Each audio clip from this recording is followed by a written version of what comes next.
नमस्कार. निरामय औषधांशिवाय आरोग्य या विशेष कार्यक्रमात मी सुप्रिया तुमचं मनपूर्वक स्वागत करते. जसं की आपल्याला काहीही झालं, कुठलाही छोटा आजार झाला, आपल्याला दुखलं, खुपलं, पडलो, काही झालं, आपल्याकडे लगेच रेडी असतं ते म्हणजे एखादं औषध. पण हे औषध तुमच्या शरीराला किती प्रमाणात पोखरतंय याची जाणीव तुम्हाला कदाचित नाहीये. या सगळ्या विषयावर आज आपण चर्चा करणार आहोत स्वयंपूर्ण उपचाराचे प्रणेते योगेश चांदोरकर आणि अमृता चांदोरकर यांच्यासोबत. सर आणि मॅडम, तुम्हा दोघांचंही कार्यक्रमात खूप खूप स्वागत. मॅम, पहिला प्रश्न तुम्हाला विचारते. जसं मी मगाशी म्हणाले की औषधं म्हणजे हेच एक औषध झालेलं आहे की औषध घेणंच एक ते डोक्यात एक बसलंय की औषध खरंय. घ्यायचं. मग औषध नाही तर काय? औषध नाही तर ना अनेक गोष्टी आहेत ज्या आपण आता विस्मृतीत चाललेल्या आहेत. हम्म. जर आठवत असेल तुला सुप्रिया, तर आपल्या लहानपणी आजीबाईचा बटवा नावाची गोष्ट होती हो. ना. हा, आणि प्रत्येक आयांना ते माहिती होतं. हम्म. आताच्या आयांना ते माहिती नाहीये. हम्म. आणि म्हणून त्यांना काय माहितीये, तर त्यांना औषध माहितीये, त्यांना ते केमिकल माहितीये, त्यांना जी हर्ब्स आपल्या घरामध्ये आहेत ती आठवत नाहीत पटकन. हम्म. कारण त्यांचा त्याच्यावरचा विश्वास कमी व्हायला लागलाय. त्यांचा विश्वास औषधावरती आहे. आणि आता जर ऑब्झर्व केलं ना, तर आता औषधांवरचा पण विश्वास कमी व्हायला लागलाय. कारण त्यातनं खरंच आरोग्य मिळतं का, असा एक प्रश्नचिन्ह निर्माण झालंय. हम्म. आणि म्हणून आता परत मागे जायची वेळ आली आहे. नक्की. हा, पुन्हा आता आपल्या घरामध्ये काय काय गोष्टी आहेत ज्या औषधी आहेत. हम्म. जर व्हॉट्सअपवरती पण बघितलं, ज्याला आपण व्हॉट्सअप युनिव्हर्सिटी म्हणतो, हा, तर किती अशी माहिती येत असते. हा, की जी आपल्या आजूबाजूला असणाऱ्या गोष्टींचे औषधी गुण दाखवत असते. हम्म. आयुर्वेदाचं ज्ञान आपल्याला देत असते.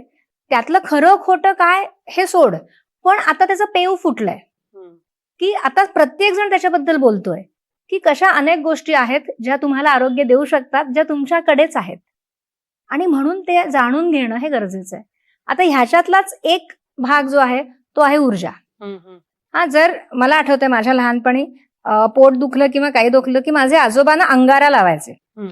हा, तर त्यावेळेच्या ज्या उदबत्त्या होत्या, हा, त्याची जी राख होती आणि देवघर असं जी कन्सेप्ट होती, तिथे जी एनर्जी जी एक प्रकारे उद्दीपित केली जायची, हो. तर त्याचा तो परिणाम होता हे मला आज कळतंय जेव्हा मी या क्षेत्रामध्ये आली आहे. हम्म. कारण तिथे ती पॉझिटिव्ह एनर्जीनी भारीत जागा होती. त्यात तो अंगारा, त्याच्यामध्ये काही औषधी गुण होते.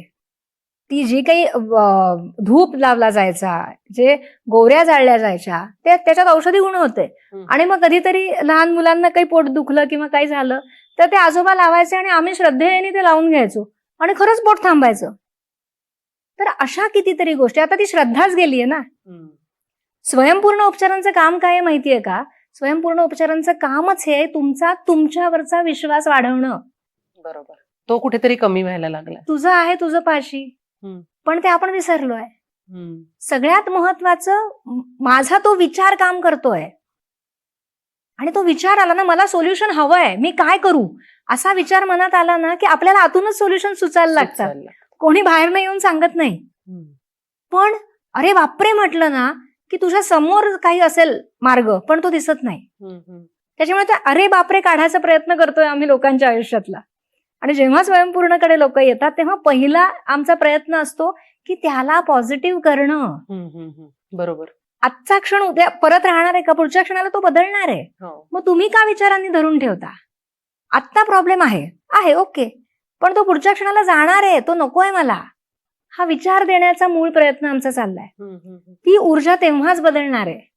आणि ती ऊर्जा बदलायला लागली ना की सगळे मार्गच तुमच्याच आजूबाजूला ते तुम्हाला दिसणार आहेत.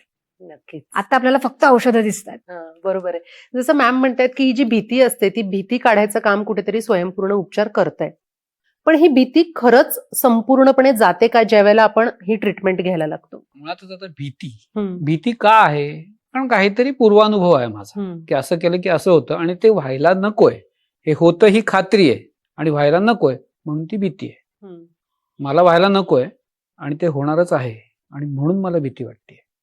आता हा भीती म्हणजे काय? तर चुकीच्या गोष्टीचा कॉन्फिडन्स. आता हे जेव्हा ही जी काही प्रोसेस आहे, ह्या प्रोसेसमध्ये हे व्हायला नकोय असं जे मला वाटतंय, हे जसं हळूहळू एक एक पावलाने पुढे सरकायला लागतं ना, माझी भीती आपोआप कमी होते. म्हणजे मला जे व्हायला हवंय त्याच्याकडे जेव्हा माझं शरीर किंवा माझं काम एक एक पाऊल पुढे जायला लागतं, तेव्हा ते होऊ शकतं याच्यावरती माझा स्वतःचा विश्वास बसायला लागतो. आणि मग ते काम आपोआप होतं. जसं आता मॅडम म्हणल्या की माझा श्रद्धा होती. म्हणजे काय होतं? आजोबा जे काही करतायत त्यांनी मी बरी होणार आहे, ही श्रद्धा होती आजोबांवरची, त्या अंगाऱ्यावरची नव्हती. आजोबांनी केलंय, आता मी बरी होणार आहे. मग आजोबांनी त्याला काहीही केलं असतं, एक गोळी आणून दिली असते आणि ही खा म्हणले असते, लिमलेटची गोळी, तरी ती बरी झाली असती. इथे काम करतोय ती तिची श्रद्धा, तिचा विचार. आजोबा मला बरं करण्यासाठी काहीतरी करतायत आणि त्यांनी मी बरी होणार आहे. बरी होणार नाही एवढ्या लहान वयात नसतंच त्या लहान मुलांकडे. मोठा माणूस जे काही करतोय ते त्यांच्या भल्यासाठीच करतोय, हा जेव्हा त्यांचा विश्वास आहे तेव्हा ते 100% बरे होतात. इथे भीती नसेल, म्हणजे होणार नाही याची खात्री नसेल, तर हे नक्की होतं. आणि जसे उपचार आपले सुरू होतात तसे रिझल्ट मिळायला लागतात आणि भीती कमी व्हायलाच लागते. आणि एकदा भीती कमी झाली की तुम्हाला बरं होण्याचा कॉन्फिडन्स आपोआप येतो. म्हणजे हा विश्वास खूप महत्वाचा आहे. आणि आपला जर विश्वासच नसेल, म्हणजे कोणतीही गोष्ट असेल, फक्त स्वयंपूर्ण उपचारच नाही, तर विश्वासच नसेल तर पुढची माझ्यामध्ये गोष्ट घडणारच नाही. आता इथे माझा आक्षेप आहे थोडासा, कारण आमचे अनुभव भरपूर असे आहेत की अविश्वास घेऊन आलेले खूप पेशंट आहेत हो, मी आता त्याच्याचकडे येणार की ज्याचा विश्वासच नाहीये, ज्याला म्हणजे की नकोच आहे, मला हे काही माहितीच नाही आणि मला नकोच आहे, मग असे पेशंट बरे होतात का? होतात ना. आणि म्हणजे युट्यूबवरती अनेक अनुभव आहेत आपल्याकडे. त्यातले अनेक अनुभव असे आहेत की जे अविश्वासाने आले होते, हा, आणि त्याच्यानंतर त्यांचा विश्वास बसला. इथे ना एक लेडी पेशंट होते माझ्याकडे, त्यांचे पोलीसमध्ये कामाला होते त्या, आणि त्यांचे दोन्ही गुडघे प्रचंड दुखत होते. त्यांचे कलिग माझ्याकडे ऑलरेडी येत होते किंवा त्यांना माहिती होतं, त्यांचं कोणीतरी ट्रीटमेंट घेत होतं. ते त्यांना 6 महिने सांगत होते की तुम्ही चला निरामयमध्ये जाऊया आपण, तुमचे गुडघे बरे होतील. ते त्यांना सांगत होते की मी अनेक वर्ष भोगतीये हे, आणि हे मी सगळं करून झालंय, आयुर्वेद झालं, ॲलोपॅथी, सगळी पॅथी झालं, सगळं करून झालंय, मला फरक पडलेला नाहीये. आणि तुम्ही सांगताय की तिथे ते काहीच करत नाही, मी काही येणार नाही, तुम्ही करताय ती अंधश्रद्धा आहे, असं काही नसतं, असं काही होऊ शकत नाही. मग त्यांचं दुखणं एक दिवस एक्स्ट्रीमला गेलं, त्यांना उठताच येईना. मग त्यांनी त्यांना रिक्षात घातलं आणि माझ्याकडे आणलं. आता ही जी मानसिकता आहे त्या पेशंटची, त्यांचा अजिबातच विश्वास नव्हता. आणि त्या ज्या दिवशी आल्या त्या दिवशी त्यांचा एक गुडघा बरा झाला, व्हेरी सेम डे. त्याच्यानंतर ट्रीटमेंट घेत राहिले, त्यात तो जो त्या दिवशी गुडघा बरा झाला त्यानंतर तो परत गुडघा दुखला नाही. आणि मग हळूहळू त्यांचा विश्वास बसायला लागला. पुढे त्या माझ्याकडे 6 महिने ट्रीटमेंट घेत होते, त्यांचा पुढचा गुडघा बरा व्हायला पुढे 6 महिने गेले. तर असं का झालं? इथे जेव्हा त्यांना बरं वाटेल ते करून त्या दिवशी व्हायचं होतं, कारण त्यांना खूपच त्रास होत होता. त्यांचा एक गुडघा पूर्ण बरा झाला, त्याला जास्त त्रास होता, तो बरा झाला, लगेच बरा झाला. आणि दुसरा गुडघा, आता हा बरा होईल का नाही का, अमकं का तमकं का, हे जे विचार होते त्याच्यामुळे दुसरा गुडघा बरा व्हायला 6 महिने गेले पुढे. म्हणजे अजिबात विश्वास नाहीये, तरीही मला ताबडतोब बरं व्हायचंय. तर ते ताबडतोब बरं होतं. मुळातच ऊर्जा काय करते, तर ऊर्जा ही देहाच्या पलीकडे, म्हणजे शास्त्रीय भाषेत बोलायचं झालं तर डीएनएच्या पलीकडे जे काही आहे ती ऊर्जा आहे. बरोबर. ते तुमच्या फिजिकला कन्व्हर्ट व्हायला फक्त 1 तास लागतो. जर पेशंट अशा मानसिकतेने आला की काय तू वाटेल ते कर पण मला बरं कर, तर तो पुढच्या तासाभरात पूर्ण बरा होतो. Energy can do any miracle. कोणताही चमत्कार एनर्जी करू शकते. ह्या 15 वर्षाच्या काळात मी अनेक चमत्कार बघितले. जे मी तुम्हाला सांगितलं तो ऍक्च्युली त्याही लेडी पेशंटच्या दृष्टीने चमत्कारच होता. इतकी वर्ष भोगून तो एका ट्रीटमेंटमध्ये त्यांचा गुडघा जो बरा झाला तो बरा झाला. आणि असे अनेक अनुभव आहेत. ज्या वेळेला माणूस विश्वास सोडून देऊया, त्याला बरं व्हायचं होतं, त्याला बरं व्हायचंय आणि तो बरा होतो. पण जिथे तो म्हणतो आता इतकं जुनं आहे, मग ह्याला वेळ लागेल ना, तर ह्या वाईब्स तुम्ही निर्माण केल्या ना. तुमचा प्रत्येक विचार हा प्रोग्राम आहे, त्याच्यामुळे हा प्रोग्राम तुम्ही तयार केलात की ह्याला वेळ लागेल. हा, मग तो प्रोग्राम तिथे रजिस्टर झाला आणि त्याच्यामुळे त्याला आता वेळ लागणार आहे. असेच सरांनी जसं सांगितलं तसेच अजून एक वयस्कर गृहस्थ आहेत 70-75चे, आणि त्यांचा ऍक्सिडेंट पूर्वी झाला होता आणि ऑपरेशन झाल्यानंतर एक पाय त्यांचा छोटा झालेला आहे. त्याच्यामुळे त्यांना तो वेगळा एक स्पेशल बूट घालावा लागतो की ज्याच्यामुळे दोन्ही पायांचं उंची हे होईल. आणि ते अजूनही अनेक त्रासांसाठी आले होते. एकदा असेच ओपीडीला आले आणि त्यावेळेला ते म्हणले की माझे सगळे त्रास बऱ्यापैकी कमी झाले, पण अमुक प्रॉब्लेम आहे माझा, तो काही माझा म्हणावाचा रिकवर होत नाही. म्हटलं तुम्ही हा विचार केलेलात का हो की हा प्रॉब्लेम एवढा मेजर आहे आणि हा तर रिकवर होऊच शकत नाही, तर हा होईल का, आणि झाला तर ह्याला खूप वेळ लागेल. तर म्हणे हो तुम्हाला कसं कळलं? तर म्हटलं हाच विचार आहे ज्याच्यामुळे ते होत नाहीये. तर म्हणे अच्छा हो का? म्हटलं आजपासून ना जसं जप करतो ना आपण तसा आता हा विचार बदला, तो जप करा की हे लगेच होऊ दे. म्हणजे विल पॉवर खूप जास्त काम करते या सगळ्यामध्ये. विल पॉवर म्हणण्यापेक्षा ना तुमचा जो विचार आहे ना हे तुमच्या शरीराची आज्ञा आहे. ही कमांड देताय तुम्ही, हे आत्ता कर किंवा हे कर. जसं मी ऑफिसमध्ये काम करतो, तुम्ही मॅनेजर आहात माझ्या हातात काहीतरी काम चालू आहे. तुम्ही आलात एक फाईल घेऊन आणि तुम्ही मला सांगितलं सगळं बाजूला ठेव, हे आत्ता कर. मला ते सगळं बाजूला ठेवून आत्ता करावं लागेल ना. अदरवाईज तुम्ही म्हटलं की हे जरा अर्जंट आहे पण थोडं निवांत केलंच तरी चालेल. तर हे जे वाक्य आहे ना तुमचं, हे मला तुमची फाईल पर्यंत पोहोचूच देत नाही. कारण ह्याची घाई नाहीये. मी आत्ता जे करतोय त्याची घाई आहे म्हणून मी आत्ता करतोय. त्याच्या पुढे माझ्याकडे लाईन लागली आहे कामांची. हे निवांत केलं तरी चालणार आहे ना. नाही ठेव बाजूला. मी माझी कामं उरकत राहतो. मग 8 दिवसांनी तुम्ही मला विचारलं त्याचं काय झालं? हा नाही ते करू ना आपण. मी करतच नाही ते. तसंच शरीराकडे जेव्हा आपण त्याला म्हणतो लवकर होऊ दे, लवकरला काही काळाची सीमाच नाहीये. 5 मिनिटात झालं तरी लवकर, 5 दिवसात झालं तरी लवकर, महिन्याभरात झालं तरी लवकर, वर्षभरात झालं तरी लवकर, 5 वर्षात झालं तरी लवकरच. त्या लवकरला काही अर्थ नाहीये. आणि जसं मी म्हणत होतो की माझ्याकडे वर्कलोड आहे ऑलरेडी, तसं शरीराला असंख्य कामं करायची आहेत प्रत्येक क्षणाला. त्याच्याकडे वेळच नाहीये. मग जेव्हा मी त्याला नवीन काम सांगतोय तेव्हा मी त्याला अर्जंट म्हणून जर सांगितलं तर ते अर्जंट घेणार आहे, त्याचा हातातलं बाजूला ठेवून ऍडजस्ट करणार आहे. कारण ती कामं त्याला करायचीच आहेत, ती अथक करायची आहेत त्याला. तरीही हे मी काम सांगतो तर हे ते अर्जंट बेसिसवरती घेतो तो आणि मग ते बरं व्हायला सुरुवात होते. पण हे लवकर कर म्हटलं तर ते लवकर कधीच उजाडत नाही, म्हणून वेळ लागतो. आणि इथे मला मगाच पूर्ण करायचंय की तो विचार त्यांचा बदलल्यानंतर जो पाय ज्याच्यात त्यांना स्पेशल बूट घालावा लागत होता तो आता त्यांना स्पेशल बूट घालावा लागत नाही. त्याची उंची नॉर्मलला आली आहे आणि ते आता नॉर्मल चालू शकतात. सो शरीर काय करू शकतं? तर शरीर काहीही करू शकतं.